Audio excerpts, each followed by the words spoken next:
আজকে আমরা চলেছি ফারাক্কা ব্রিজ। আমার সাথে কি আছে দেখো, ফায়াজা।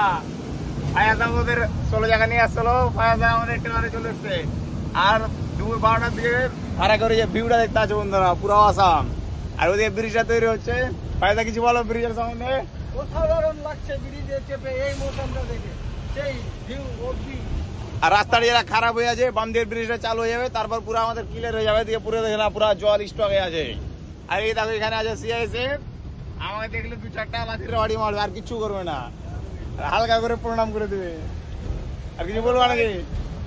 এখন পর্যন্ত যে যে ফারাক্কা ব্রিজ দেখোনি, দেখতে চলে আসো। নতুন ব্রিজের কাজ হচ্ছে, সেই লাগছে ব্রিজগুলো।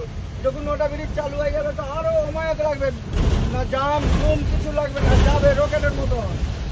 আমরা আগে মাঝে মধ্যে 2 দিন লেগে যেত আমাদের ফারাক্কা ব্রিজ পার করতে। আর এখন ওটা ব্রিজ তৈরি হলে এটা শুধু যাওয়া হয়ে যাবে, ওটা আস্তে আস্তে হয়ে যাবে। ফারাক্কা ব্রিজ ওটা দেখে না, হালকা করে ফারাক্কা ব্রিজের ভিউটা দেখে নাও, হালকা করে ছোট্ট করে দেখে নাও।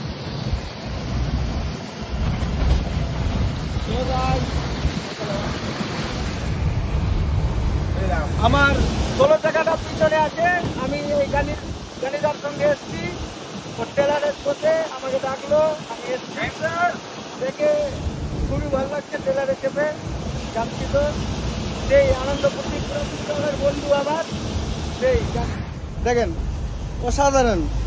নিজে গাড়ি মালিক কিন্তু গাড়ি চালাচ্ছে।